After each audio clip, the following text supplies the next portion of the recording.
पहाड़ों की रानी मसूरी, जो उत्तराखंड के गढ़वाल क्षेत्र का विश्व प्रसिद्ध हिल स्टेशन है।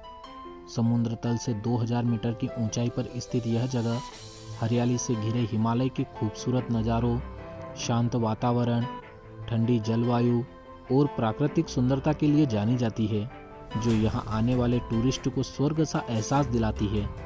यहाँ की पॉपुलर प्लेसेस में केम्प्टी वाटरफॉल, लाल टिब्बा, जॉर्ज हिल और भद्राज टेम्पल जैसी और भी कई प्लेसेस शामिल हैं, जहाँ से हिमालय की ऊंची चोटियों और घाटियों का शानदार दृश्य देखने को मिलता है।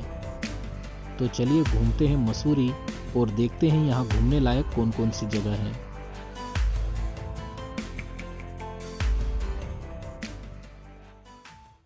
मसूरी का नियरेस्ट रेलवे स्टेशन देहरादून का है। वह रेलवे स्टेशन के बाहरी बस स्टैंड है, जहां से यह बस मात्र 80 रुपये में आपको मसूरी छोड़ देगी। वहीं आप अपने पर्सनल वाहन से भी यहां आसानी से पहुंच सकते हैं। अभी मैं देहरादून से मसूरी के लिए निकल चुका हूं और देहरादून से बाहर आते ही आपको मसूरी के ये खूबसूरत पहाड़ दिखना स्टार्ट हो जाएंगे। और यदि आप के पास सामान है तो आप स्कूटी में बर्गमैन ले लीजिए, क्योंकि इसमें बीच में स्पेस रहता है तो बैग रखने में आसानी रहती है। मसूरी जाने के लिए वैसे तो साल भर मौसम सुहावना रहता है, लेकिन बारिश में यहाँ लैंडस्लाइड का खतरा ज़्यादा रहता है। वहीं गर्मी में यहाँ सबसे ज़्यादा टूरिस्ट आते हैं और यहाँ की प्लेसेस को घूमने के लिए स्कूटी बेस्ट ऑप्शन है, क्योंकि ट्रैफिक अधिक होने की वजह से 4 व्हीलर को निकलने में अधिक समय लगता है। और स्कूटी व होटल आपको मसूरी की इस लाइब्रेरी चौक के आसपास मिल जाएगी, जहाँ से आपको मसूरी की सारी प्लेसेस घूमने में आसानी होगी। अभी मैं सुबह सुबह ही लाइब्रेरी चौक पर पहुंच चुका हूं और रात को जो ये एरिया रहता है ये बहुत ही बिजी रहता है। वैसे दिन में यहाँ पर इतना ज़्यादा ट्रैफिक नहीं रहता है सुबह सुबह, और यहाँ से जो व्यू पॉइंट है आपको बहुत ही खूबसूरत दिखेगा।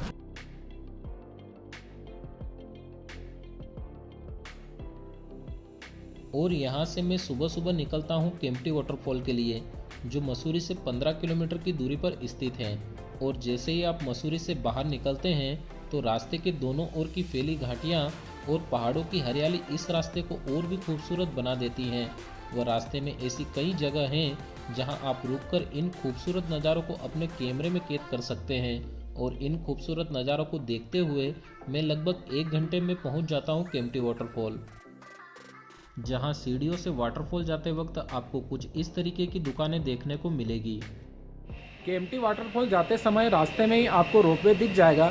इसका आने जाने का एंट्री टिकट 250 रुपये पर पर्सन लगता है और यह सुबह 10 बजे से लगाकर शाम 5 बजे तक चालू रहता है। केम्प्टी वाटरफॉल के लिए मैं तो पैदल ही जा रहा हूँ, क्योंकि रोपवे से लगभग 200 मीटर नीचे ही केम्प्टी वाटरफॉल पड़ता है। तो यदि आप चाहें तो ये दूरी आप पैदल ही तय कर सकते हैं। तो अभी मैं पहुंच चुका हूं केम्प्टी वाटरफॉल पर और आप जो देख रहे हैं यहाँ पर लोग स्नान कर रहे हैं। इस वाटरफॉल को आप अलग अलग व्यू पॉइंट से भी देख सकते हैं, जैसे कि यहाँ पर सामने पुल बना हुआ है, तो आप इस पुल के माध्यम से भी इस वाटरफॉल को देख सकते हैं।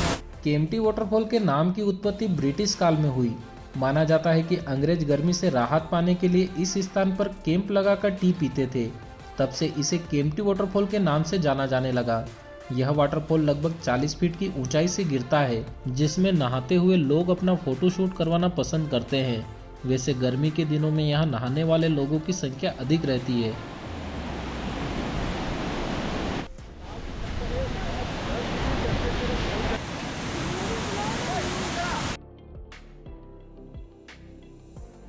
केम्प्टी फॉल के पास में ही आपको कई खाने पीने के रेस्टोरेंट दिख जाएंगे, जहां इन पहाड़ों का नज़ारा देखते हुए आप खाने पीने का आनंद उठा सकते हैं। और केम्प्टी वाटरफॉल से मसूरी आते वक्त रास्ते में ही पड़ने वाले संतूरा माता मंदिर में दर्शन करने के लिए मैं रुक जाता हूँ, जिनके दर्शन करने के लिए हमें थोड़ी ट्रैकिंग करनी पड़ती है। यह संतूरा माता मंदिर 1940 मीटर की ऊंचाई पर स्थित है और चारों ओर हरियाली और शांत वातावरण से घिरा हुआ है, जिसमें मां दुर्गा के रूप में माता संतूरा विराजमान है। संतूरा माता मंदिर में दर्शन करने के बाद जब आप बाहर आएंगे तो सामने ही आपको मसूरी की इस वैली का खूबसूरत नज़ारा देखने के लिए मिलेगा। आसपास में माउंटेन है और बीच में ये इस तरीके की वैली है। और यहाँ से मैं सीधे पहुँच जाता हूँ कंपनी गार्डन, जो मसूरी से मात्र 3 किलोमीटर की दूरी पर स्थित है। इस गार्डन का नाम ईस्ट इंडिया कंपनी के नाम पर अंग्रेजों ने रखा था जिसे वर्तमान में अटल उद्यान के नाम से भी जाना जाता है। गार्डन के अंदर एक बहुत ही खूबसूरत आर्टिफिशियल झरना है जहां आप अपना फोटो शूट करवा सकते हैं।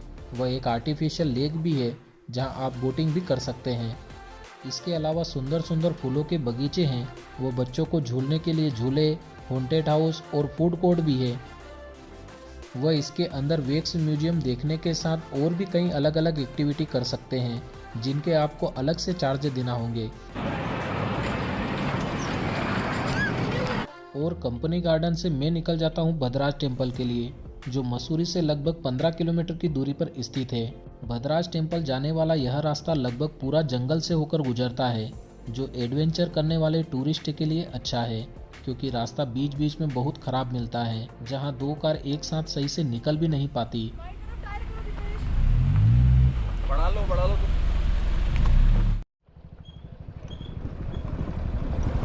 और यदि आप भी इस मंदिर में दर्शन करने के लिए आना चाहते हैं तो इस सुनसान रास्ते पर कम से कम 2 लोग साथ जरूर आएं। वैसे इस रास्ते पर मंदिर से 3 किलोमीटर पहले ही कई लोग कैंपिंग भी करते हैं और इस रास्ते से शाम होते होते ही मैं पहुंच जाता हूं भद्राज टेम्पल के इस पार्किंग एरिया में और यहां से मात्र 5 मिनट की ट्रेकिंग करने के बाद ही पहुंच जाता हूं भद्राज टेम्पल। तो अभी मैं पहुंच चुका हूं मसूरी के भद्राज टेम्पल पर, जो कि मसूरी के सबसे ऊंचे पॉइंट पर स्थित है। यदि आप यहां पर आना चाहते हैं तो यहां पर आने का बेस्ट साधन स्कूटी ही रहेगा, क्योंकि 4 व्हीलर यदि आप यहां पर लाते हैं तो बीच में सिंगल रास्ता बना हुआ है और वहां पर आपको परेशानी आएगी। भगवान कृष्ण के भाई बलराम को समर्पित यह मंदिर लगभग 2200 मीटर की ऊंचाई पर स्थित है। बताया जाता है कि द्वापर युग में बलराम जी ऋषिवेश में हिमालय की यात्रा पर जा रहे थे, तभी यहाँ के गांव में बीमार पड़ रहे पशुओं को ठीक किया। वह गांव वालों की सेवा से खुश होकर उनको आशीर्वाद दिया कि यह जगह कलयुग में भद्रराज के नाम से जानी जाएगी और जो भी यहाँ दर्शन करने के लिए आएगा उसे बद्रीनाथ जी दर्शन करने का पुण्य प्राप्त होगा। और इस मंदिर से पहाड़ों पर होने वाला सनराइज और सनसेट का नज़ारा बहुत ही खूबसूरत दिखाई देता है। वह 16-17 अगस्त को यहाँ मेला भी लगता है, जिसमें कई लोग यहाँ दर्शन करने के लिए आते हैं। और जंगल वाला रास्ता होने के कारण यहाँ से आपको जल्दी ही निकलना चाहिए। और यहाँ से ढलते सूरज के साथ मैं निकल जाता हूँ मसूरी की ओर, जहाँ रास्तों के नज़ारे को देखकर मेरा मन बस यूं ही कहता है कि खड़ा हूँ पहाड़ों पर, सूरज ढल गया, धुंधले आसमान में एक सपना पल गया, नीचे शहर की रोशनी कहती है कहानी, अंधेरों में भी चमके उम्मीदों की रवानी। तो मसूरी में दूसरे दिन घूमने की शुरुआत भी हम लाइब्रेरी चौक से ही कर रहे हैं, लेकिन पहले हम यहाँ का सनराइज देखेंगे, उसके बाद में हम यहाँ से आगे बढ़ेंगे।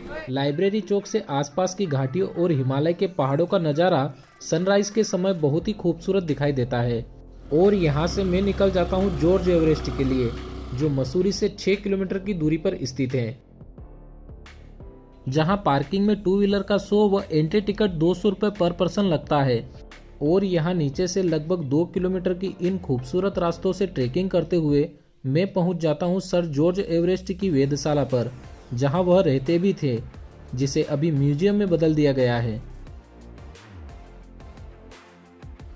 ये जो सामने आप देख रहे हैं, ये जॉर्ज एवरेस्ट जी का घर है और यहीं पर रहकर वो इन पहाड़ों की पूरी रिसर्च किया करते थे। और इसके पास ही यहाँ एक ऑब्जर्वेटरी पॉइंट भी बना है, जहाँ से टेलीस्कोप रखकर वह इन पहाड़ों की रिसर्च किया करते थे। तो अभी मैं खड़ा हूँ ऑब्जर्वेटरी पॉइंट पर और यहाँ से देहरादून के साथ खूबसूरत माउंटेन का भी दृश्य दिखाई देता है। सामने ही यहाँ पर आपको हेलीकॉप्टर राइड करने का भी मौका मिल जाता है, जिसका चार्ज 8,000 से लगा करके 17,000 तक का रहता है। और इस हेलीकॉप्टर राइड में आप यहाँ के खूबसूरत माउंटेन की राइड कर सकते हैं। और जॉर्ज एवरेस्ट के घर के सामने ही यह ग्राउंड है, जहाँ वह हॉर्स राइड किया करते थे। और यहाँ से जॉर्ज एवरेस्ट के पीक तक जाने के लिए लगभग 1.5 किलोमीटर की ट्रेकिंग करना पड़ता है, जहाँ ट्रेकिंग करते वक्त कहीं समतल, कहीं खड़ी चढ़ाई तो कहीं सीढ़ियों वाला रास्ता मिलता है, जो थोड़ा फिसलन भरा होता है। तो यहाँ आप जितना सावधानी से चले उतना अच्छा है। पहाड़ में जल्दीबाजी नहीं करना है। You cannot beat mountain, so be relax, go slowly. George Everest की पीक तक जाने के लिए आपको कुछ इस तरीके की सीढ़ियों से होकर जाना पड़ता है और नीचे खाई है, तो आप इन सीढ़ियों पर थोड़ा संभल कर ही चले तो अच्छा है। इस रास्ते से लगभग 25 से 30 मिनट में मैं पहुंच जाता हूं जॉर्ज एवरेस्ट के इस पीक पॉइंट पर, जहां से चारों तरफ का बहुत ही खूबसूरत नज़ारा दिखाई देता है। और यह जगह फोटोशूट, ट्रैकिंग, सनसेट और बर्फीले माउंटेन के खूबसूरत नज़ारों के लिए जानी जाती है, जो मसूरी की सबसे ऊंची जगहों में से एक है। इन भाई साहब को नीचे जो है लोग बहुत ज़्यादा परेशान करते हैं, इसलिए यहाँ पर ऊंची जगह पर आकर सोए हुए हैं आराम से। तो फाइनली मैं अभी इस जॉर्ज एवरेस्ट के सबसे टॉप व्यू पॉइंट पर पहुंच चुका हूं और यहां से हिमालय के बर्फ से ढके हुए पहाड़ और मसूरी का खूबसूरत नज़ारा दिखाई देता है और यहीं से भद्राज टेम्पल और देहरादून भी दिखाई देता है। जॉर्ज एवरेस्ट के बाद मैं निकल जाता हूं दलाई हिल के लिए, जहां पहुंचने के लिए लगभग 10 मिनट की ट्रेकिंग करना पड़ता है।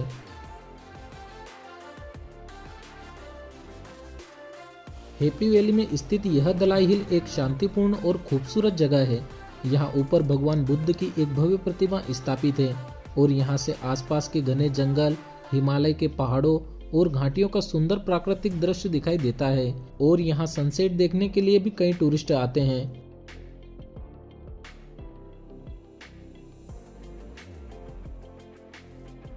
और इस हिल स्टेशन से नीचे बना लबासना ट्रेनिंग सेंटर भी दिखाई देता है, जहां आईएएस अधिकारियों का कुछ ट्रेनिंग इस इंटरनेशनल स्कूल के सामने बने इस ग्राउंड में होता है।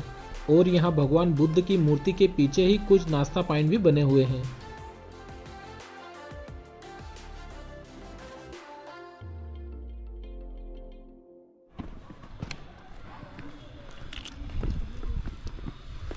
और जब आप इस दलाई हिल से नीचे उतरेंगे तो यहाँ बहुत ही खूबसूरत बुद्धा टेम्पल बना है, जिसमें आपको आते समय जरूर दर्शन करना चाहिए।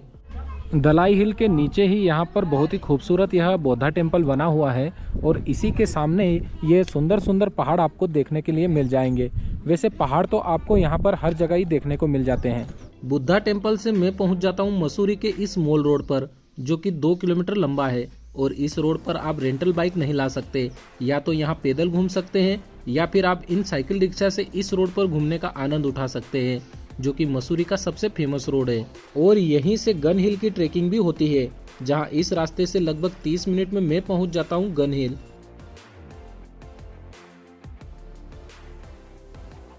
लेकिन आप चाहे तो रोपवे से भी यहां तक पहुंच सकते हैं। गन हिल से हिमालय की बर्फीली चोटियों को आप इस टेलीस्कोप के माध्यम से देख सकते हैं। वहीं इस जगह से मसूरी, देहरादून घाटी और आसपास के हरे भरे दृश्यों का अद्भुत नज़ारा दिखाई देता है। वह ऊपर ही गेमिंग और शॉपिंग के साथ खाने पीने के कई रेस्टोरेंट बने हुए हैं। वह यहाँ से ब्रिटिश काल के समय गन चलाई जाती थी, जिससे यहाँ के लोगों को समय का पता चलता था। और जिस गन की फायरिंग से मसूरी के लोगों को समय का पता चलता था, उस गन को अभी भारत सरकार द्वारा यहाँ से ले जाया गया है। उस गन को वहाँ पर सामने बने उस खंडर के अंदर रखकर मसूरी में चलाया जाता था। मसूरी घूमने के लिए यदि आप आ रहे हैं तो यहाँ का जो वेदर है हर समय ठंडा रहता है, तो यहाँ पर आते समय आप गर्म कपड़े जरूर साथ लेकर आए। और गन हिल से आते वक्त मॉल रोड पर 1836 में ब्रिटिश शासन के दौरान बनाए गए इस क्राइस्ट चर्च को भी आप विजिट कर सकते हैं, जिसे मसूरी के हिल स्टेशन के रूप में विकसित होने के शुरुआती वर्षों में बनाया गया था। मसूरी से 7 किलोमीटर की दूरी पर भट्टा वाटरफॉल है, जिसे आप मसूरी से देहरादून जाते या आते वक्त देख सकते हैं, जहां पहुंचने के लिए रोपवे का 250 रुपये एंट्री टिकट लगता है। लेकिन यदि आपके पास बाइक या कार है तो आप बाय रोड ही यहां तक आसानी से पहुंच सकते हैं।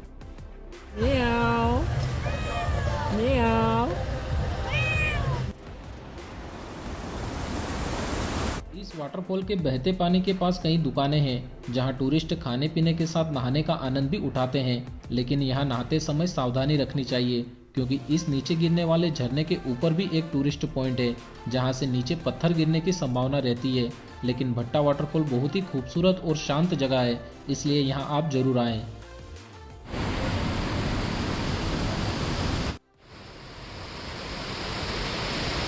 और मसूरी से लगभग 4 किलोमीटर की दूरी पर स्थित है यह खूबसूरत सी जगह लेंडोर, जहां आपको ऊंचे ऊंचे देवदार के पेड़ दिख जाएंगे और यहाँ लैंडोर की सबसे फेमस 4 दुकानें, जिसे 19वीं शताब्दी में ब्रिटिश काल के दौरान स्थापित किया गया था, जिसकी झलक हमें आज भी देखने को मिलती है। और 4 दुकान से 5 मिनट की पैदल दूरी पर शांत और हरियाली से घिरे वातावरण में स्थित यह केलोंग मेमोरियल चर्च है, जिसका निर्माण 1903 में किया गया था।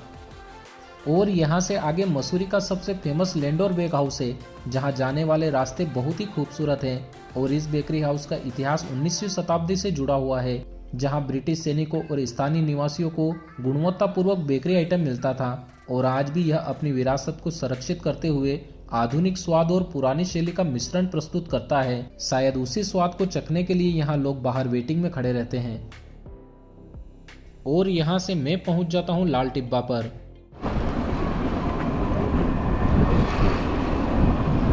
तो अभी मैं पहुंच चुका हूं लाल टिब्बा पॉइंट पर और यहां से सनसेट का नज़ारा बहुत ही शानदार दिखाई देता है। यहाँ पर लाल टिब्बा कैफ़े है, जिसकी ऊपरी मंजिल पर जाने का 50 रुपये एंट्री टिकट लगता है, लेकिन एक आइटम के साथ एंट्री फ्री रहती है, इसलिए मैं 80 रुपये में कॉफ़ी ले लेता हूँ। और यहाँ ज़्यादातर लोग सनसेट का नज़ारा देखने के लिए इकट्ठा होते हैं।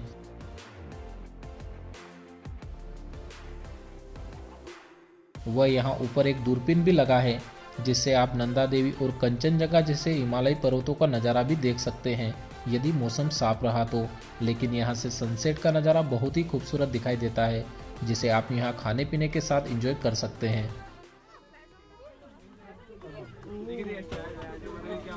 और सूरज ढलने के बाद मैं पहुँच जाता हूँ मॉल रोड पर, जिसकी रात को रौनक और चहल पहल और भी बढ़ जाती है। वह यहाँ आपको खाने पीने के कई रेस्टोरेंट और कैफे मिल जाएंगे, जहाँ आप मसूरी के अलग अलग स्वादिष्ट व्यंजन का मजा ले सकते हैं।